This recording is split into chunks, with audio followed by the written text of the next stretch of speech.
Et bonjour YouTube, comment ça va aujourd'hui? Comme vous le voyez derrière moi, je suis un peu accro aux produits Apple.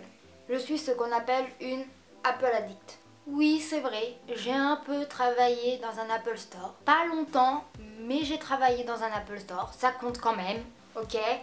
Et je dois vous avouer que pour bosser dans un Apple Store, il faut avoir un self-control incroyable. Attends, t'es entouré de centaines de produits, nouvelle génération.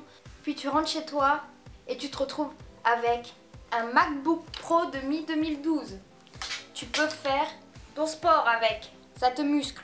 Et je dis pas qu'il est lourd, mais je dis que par rapport aux autres, il est plutôt lourd. J'avoue, j'ai perdu mon self-control. Parce qu'un jour, je suis ressortie du magasin avec le dernier MacBook Pro 13 pouces qui est sorti en juin 2017.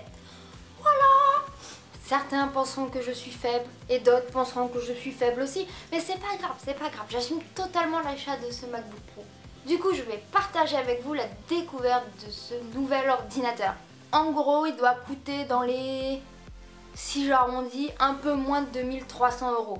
Je vous donne le temps de vous mettre en PLS. Et quand vous aurez repris vos esprits, on pourra continuer la vidéo. Donc ouais, celui que je vous présente aujourd'hui, c'est un peu comme quand vous voyez une pub pour une voiture avec plein d'options. Bah en fait, le prix qu'ils affichent à la fin, c'est pas le prix de la voiture, tu vois. C'est ce que je veux dire? C'est beaucoup plus cher la voiture qui te montre que le prix qu'ils te mettent à la fin. Bon, je dois vous avouer quelque chose. Hein. Il se trouve que je l'ai déjà bien utilisé, mais que je l'ai juste remis dans la boîte pour la vidéo. Ok, donc celui que j'ai acheté, c'est juste le plus gros. Si je dis pas de bêtises, il y a 512 Go de mémoire SSD, 8 Go de RAM, la Touch Bar deuxième génération, il a 4 ports Thunderbolt USB-C et une prise jack. Ça c'est pour les ports, il n'y a que ça. Scandale Apple, plus de port USB, plus de port SD, plus de port Ethernet, plus de lecteur CD. Ce qu'il faut savoir... Pourquoi je chante? Ce qu'il faut savoir, c'est que les ports USB-C sont 5 fois plus rapides que les ports USB de type normaux. Et si toi aussi tu galères à insérer ta clé USB, ben, sur les USB-C, il y a plus de soucis. Bref, tout ça pour dire, je ne rentrerai pas dans cette polémique. Maintenant, découvrons ce nouveau MacBook Pro. Nous allons ouvrir la boîte. Il est très beau.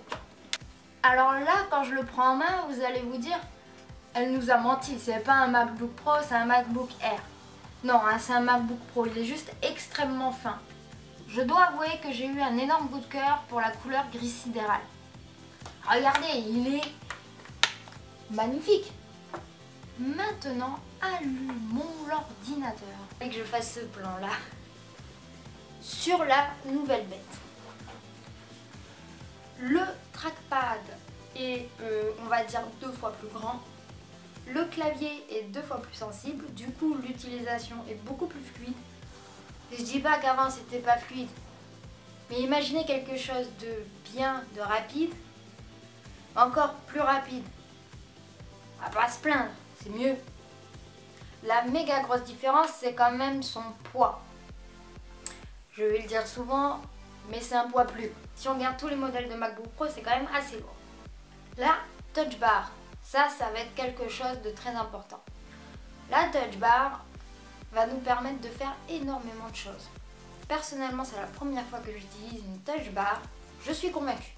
Par exemple, quand ton ordinateur est verrouillé, tu peux le déverrouiller grâce au Touch ID. Comme sur l'iPhone en fait. Il reconnaît ton doigt. Ça rajoute principalement la dernière rangée de boutons qu'on avait avant. Mais il y a d'autres fonctionnalités comme changer la couleur du texte, changer le type de texte par exemple. Sur Safari, la navigation va être beaucoup plus fluide grâce à la Touch Bar.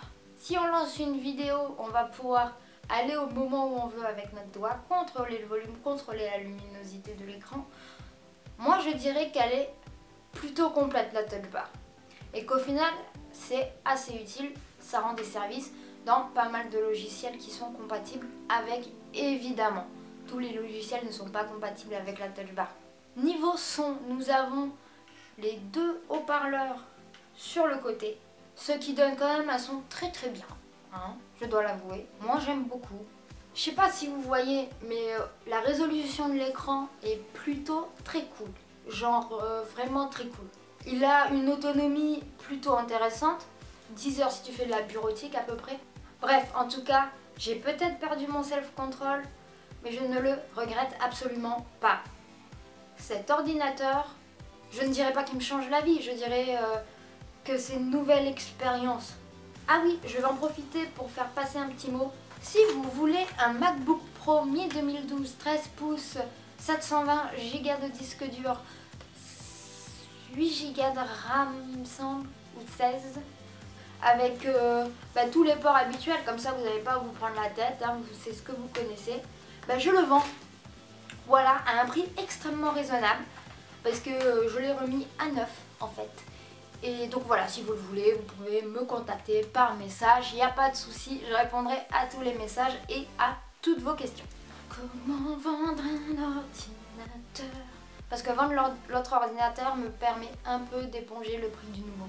Donc voilà, j'espère que cette vidéo vous a plu. Si vous avez aimé cette vidéo, vous pouvez la liker, la partager et même la commenter. Et surtout, n'oubliez pas de vous abonner pour suivre en direct ce que je poste sur YouTube. Sur ce, il est temps pour moi de vous dire à ciao, bonsoir et à bientôt pour de nouvelles vidéos.